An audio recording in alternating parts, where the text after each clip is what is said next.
So now, if we talk about color of light, not color temperature, well, I can say that it's to my surprise that Icelanders are quite open and enthusiastic about the use of color, considering that it's a Nordic country and usually they will be taken more as sober. They are not afraid of color, and that has been said before. And sometimes very well done, and sometimes, I don't know, it's about preferences.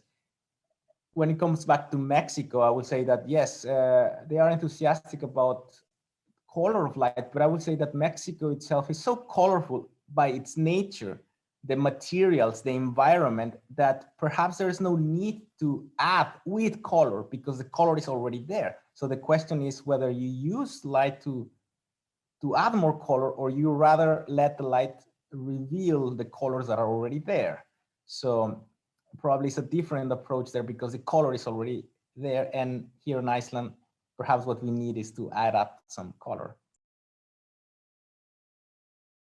Designers, we always talk about color temperature in so many different facets. We've talked about, perception with regards to, what it means.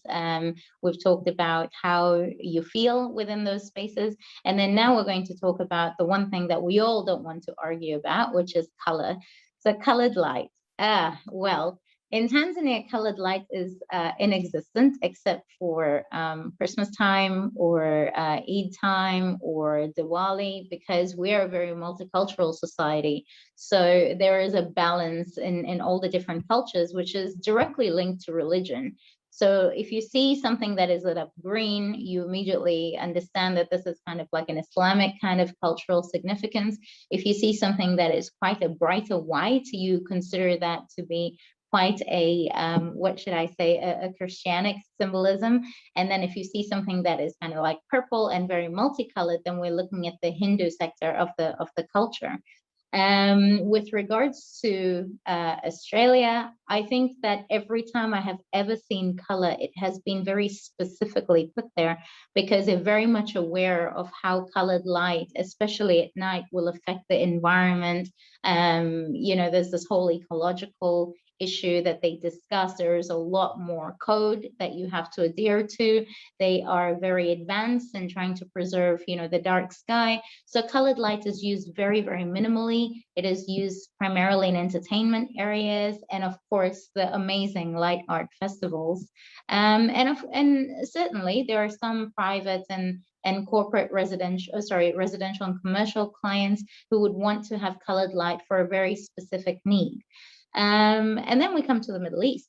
So the UAE and color, I don't even know where to start. We have a UAE lighting community WhatsApp group, and somebody just sent an image the other day of a neighbor's house, which is completely cloaked in purple light, and they asked if everybody had one in their neighborhood, and everybody said no.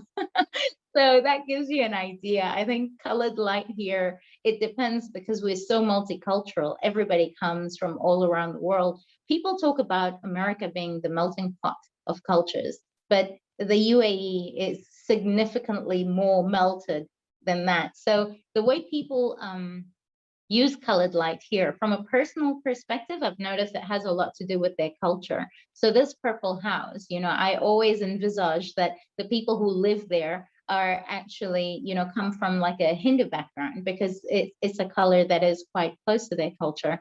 If you see a house that is decked out in a lot of Christmas lights, or I don't even know how to explain it. There has to be a specific festival that is ongoing at the time. But when you look at the colored light in a broader sense, for the Middle East, it is mostly used specifically to create a unique aspect to a project. I do remember within the lighting police, we got this email about a project that was lit up in the Middle East. I'm not going to say where. And the caption on this project was that light does the architecture justice, when actually light completely destroyed the architecture because of the use of color. So I think it's something that our culture in the UAE specifically really needs to get educated upon, that it's okay to use colored light, but it has to be used in a proper context.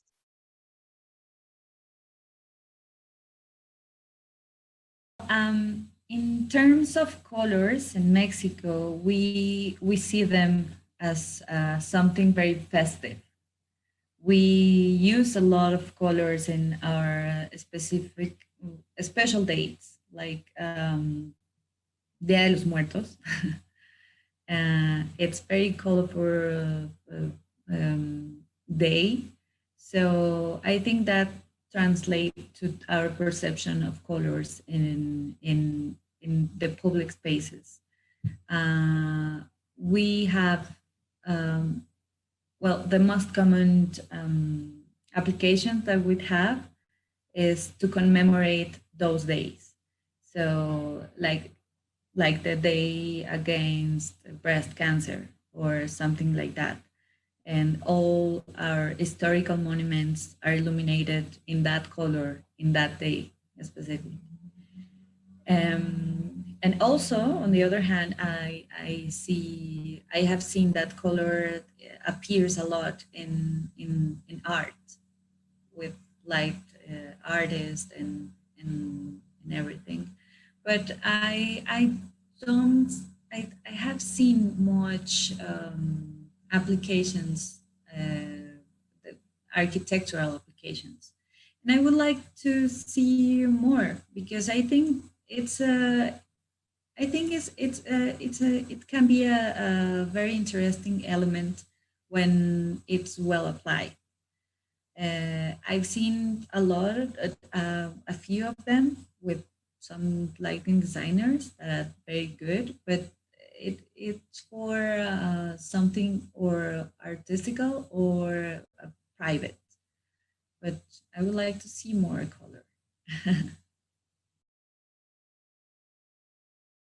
Color is a very, very interesting subject, and where used appropriately, it can be incredibly dramatic, but also where used inappropriately without cultural context or reasoning or even being done well, it can be visual noise. It can, you know, I saw a building in a piazza in Madrid, and when I turned around and saw it, it punched me. It was that freaky, it was that wrong, and although this is subjective. Now, when I present in Europe color changing, and usually what we do is red, green, blue. We mix those colors to create color. And usually if you want better whites, you go what we call RGBW, which is red, green, blue, white.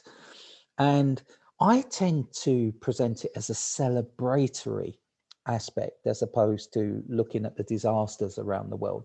So we use them, you know, on national days and Valentine's Day and Christmas. We can create, you know, a red building on Valentine's Day to celebrate it, and at Christmas. And that's better for me than, you know, I think it is respectful when there's a disaster in France to light the building in French flag colors as respect. But I don't want to dwell on disasters around the world. I can't think of too many cultural colors in the UK. It tends to be used for drama or branding or corporate or celebratory, but there's certainly cultural colors around the world. I mean, we lit the Montalic station in color in Saudi Arabia to aesthetically make the station look beautiful, but also to try to tell the story of what's going on within the station. And very obvious, we'll light it in red when there's problems, stop. And the obvious thing for us with a Western mind was to light it in green light, good to go when everything was running fine. But it's a cultural color. All of the mosques are lit in green. So probably we're being disrespectful. So maybe we light it in a cyan blue or something of that nature to get the message across. In India, they really like the reds and the golds, and that has a lot of religious significance.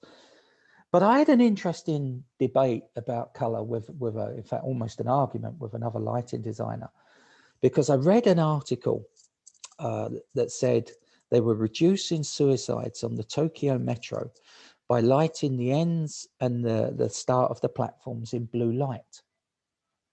And this was having a calming psychological effect on the people using the metro. And he said, blue never makes you relaxed. And what he was talking he was talking physiologically. He was talking how blue light can decrease secretion of melatonin and increase dopamine. So he's right on that level. On a physiological level, blue light will make you more awake. But on a psychological level, blue light relaxes you. Blue light calms you. Now, that's Tokyo. It might be totally different. And we have the opposite thing with the reds, because the reds sort of relax from a physiological perspective. They will calm you. They will not get in the way of the circadian rhythms. But reds can induce sort of a fight or flight response, so on a psychological level. So it's incredibly interesting. And and aside from that, personal preference. I once saw I was at PLDC, Professional Lighting Designers Conference, and someone was talking about outdoor space, and he was talking about color and color temperature, and he'd done a study and he set up. And the funny thing is, I could have told him his results without doing the research. One, people will like different things, and two, the majority will like the warm light because of the atmosphere of the buildings around, and so on and so forth. That doesn't mean we shouldn't study, because many times when we study, you get a totally different result. But what it does mean is we should keep asking questions.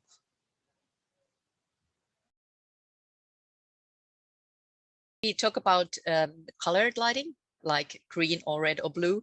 In Finland, there's two ways of thinking about it.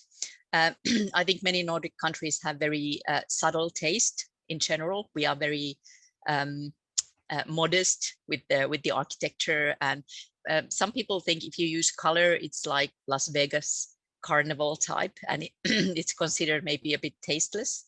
But it depends on how you use the colors. And for example, when we had Finland 100 Independence Day, everything was blue. All the important buildings were blue.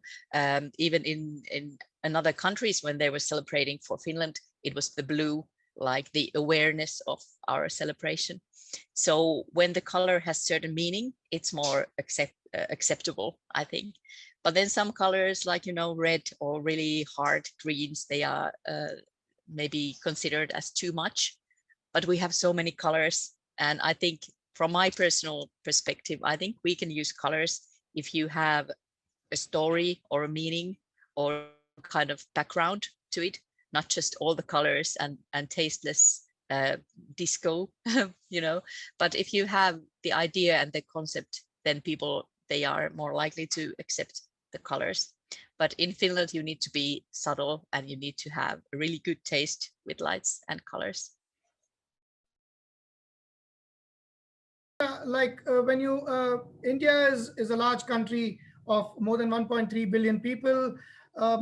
Color and light plays a very important role in our culture. It's deep rooted. When you look at like some temple festivals, or you're looking at Diwali. Diwali is a big festival in India. The color of light that is generally used is more on these warmer tones. You see on these Ghats of Varanasi, where there are these diyas that have been lit up all across the Ghats of the Varanasi, across the river.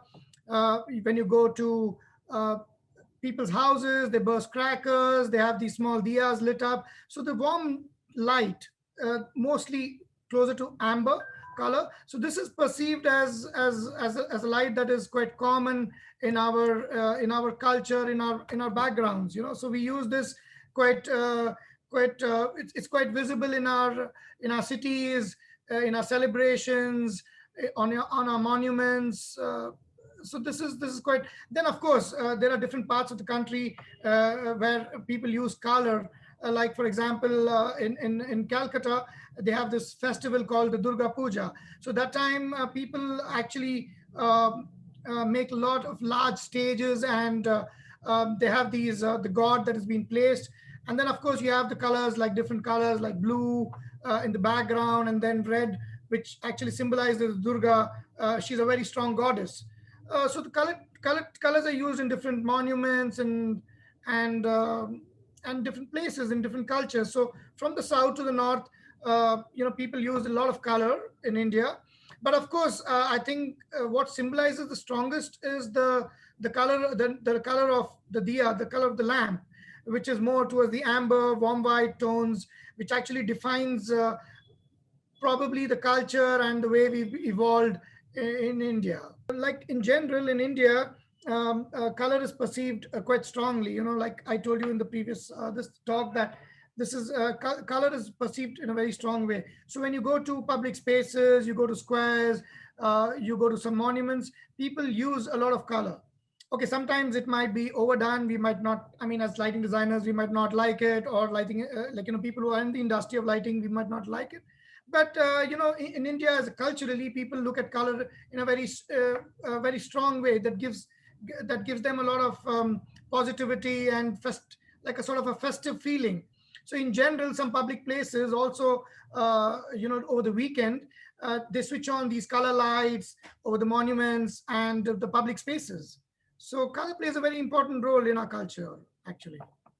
To end this lovely conversation, I think, traveling for the last 15 years across so many countries, across continents, I've seen a lot of public spaces. I've interacted with people. I've visited different people's houses, gone to remote villages. So what I feel is culturally, all of us are actually pretty much the same.